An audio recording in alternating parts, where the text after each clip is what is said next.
Hello, I'm Joseph Dillard. IDL is unusual as a dream yoga in that it differentiates between transpersonal states of enlightenment and transpersonal stages. States are temporary and not the same as stages, which reflect a stable, consistent identity and competencies. The reason this distinction is important is that when the two are confused, you are not going to be as awake as you think you are, and you will carry basic misunderstandings into your more awakened state.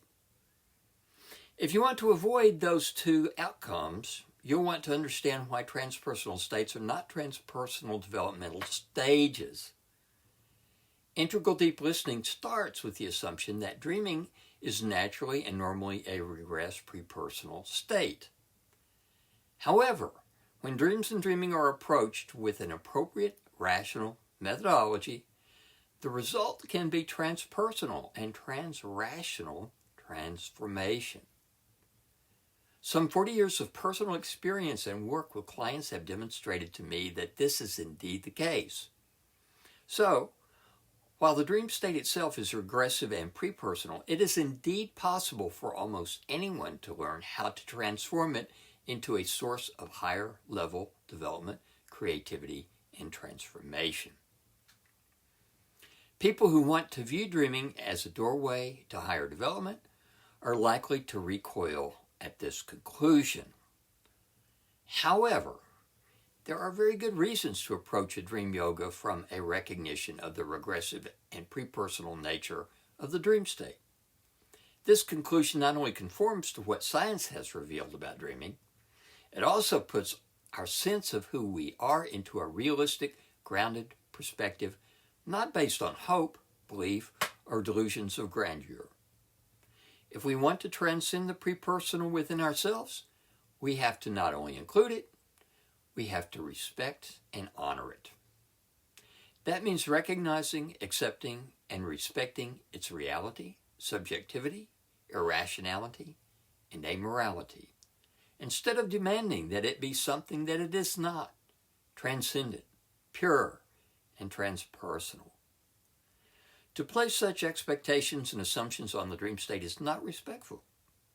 We are insisting that dreaming be how we want it to be, rather than to take a phenomenological approach and accept dreams and dreaming for what they are, on their own terms. In addition, there is nothing that is not precious or sacred about the prepersonal itself. For proof of this, simply look at the miracle of a newborn baby. Look into the eyes of a dog, lion, or dolphin. Look at the magnificence of a tree, fern, or mushroom. There is nothing to compare to the sacred magnificence of these beings for trillions and trillions of miles out into the universe. The belief that dreams and dreaming reflect transpersonal developmental stages is based on access to transpersonal states in meditation, mystical and near-death experiences, and dreams. These are considered transpersonal rather than prepersonal because they transcend our normal waking sense of who we are. In them, our identity expands to be one with nature, deity, formlessness, or the non-dual. Stages indicate stable, maintained access to some level of development as a result of considerable advancement in three core lines of the self. System, the self system is first, morality, and cognition. We can access transpersonal states without a yoga, although if we want to access them regularly, we do need a yoga. We can't maintain a stable transpersonal stage without a yoga. This is a common confusion, and many gurus and pandits believe that they have attained high transpersonal development because they have had mystical experiences. Because they have accessed transpersonal states, they think they are enlightened.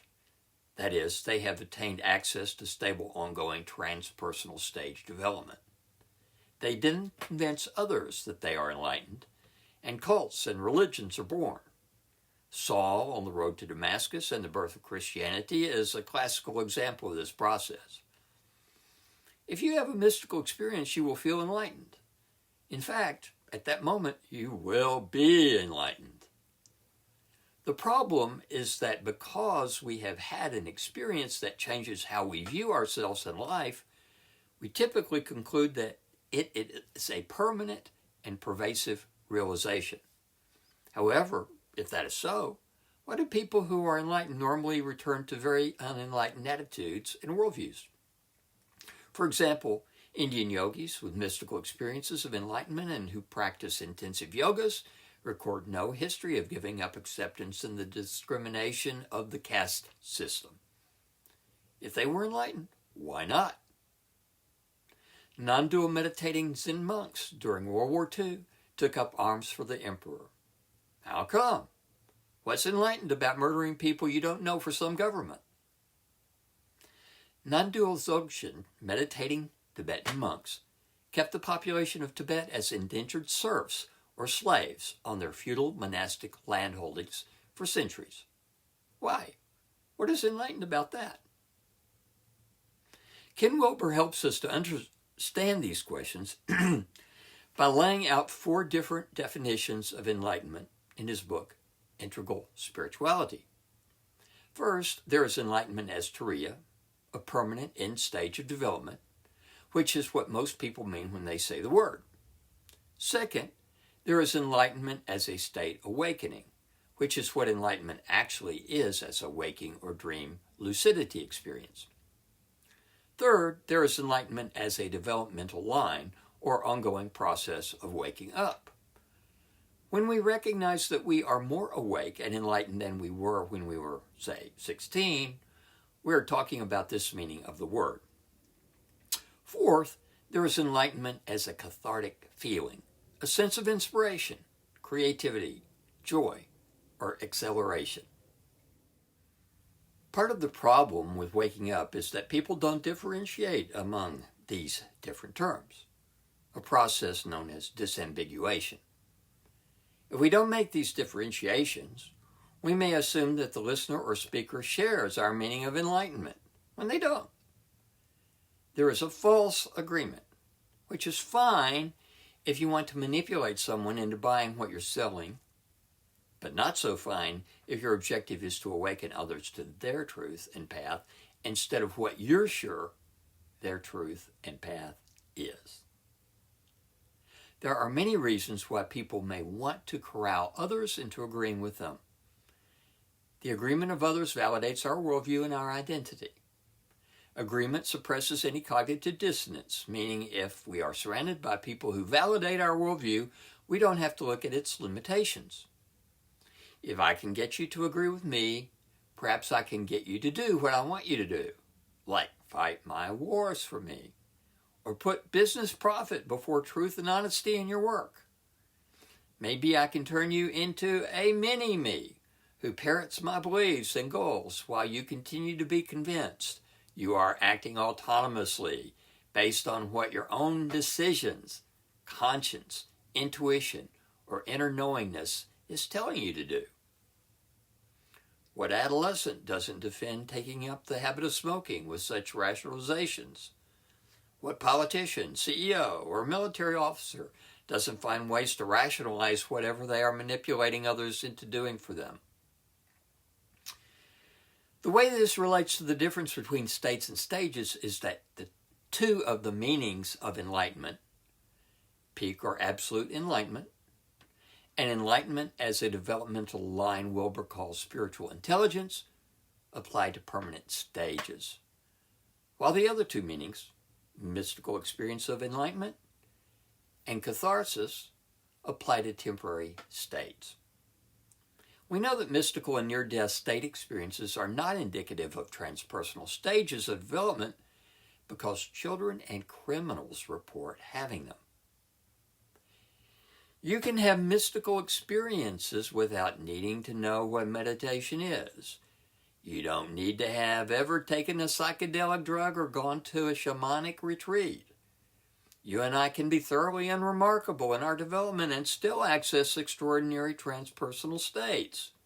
History is full of such accounts. For example, We know hunter-gatherers who could neither read nor write access transpersonal states, with or without drugs.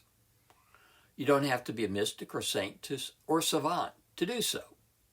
Experiences of oneness with nature, deity, the formless, and the non-dual can and do happen to almost anyone at any stage of development, and we can and do access them in our dreams. This is a very important concept to grasp because it means that you don't have to climb some developmental ladder to experience states of energic, devotional, formless, or non-dual unity.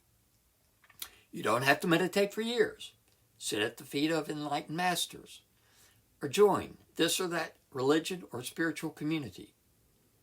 It also means that those who tell you that they have a method, discipline, or yoga that will get you into such states need to be approached with more than a little skepticism. So, if that is the case, how is it that Integral Deep Listening claims that it is a transpersonal yoga? IDL does not claim to generate access to transpersonal stages, but it does claim it provides regular access to transpersonal states, and that by doing so, your world is likely to be transformed for the better. For one thing, you will be freed from a drive to look outside of yourself for love, truth, certainty, and safety. I'm not saying that we cannot or will not find sources of such necessities outside of ourselves, but only that we have much greater discernment toward them if we have an interior, stable alternative to being dependent upon those external sources. IDL puts you in touch with transpersonal states not in order to move you to a higher level of development, but to make you more grounded and balanced in whatever state you happen to be in, waking or dreaming, regardless of your level of development. It does so because you will find that the perspectives that you become and interview put you in touch with various forms of oneness. Oneness with nature, or energic oneness. Oneness with an expanded consciousness, and sometimes with an I-thou sacred relationship with life. Oneness with a formless, baseless, timeless, empty experience of reality. And oneness with a non-dual integration of all sorts of oppositions. Male-female, above-below, waking-dreaming, self-other, inner-outer, and individual-collective.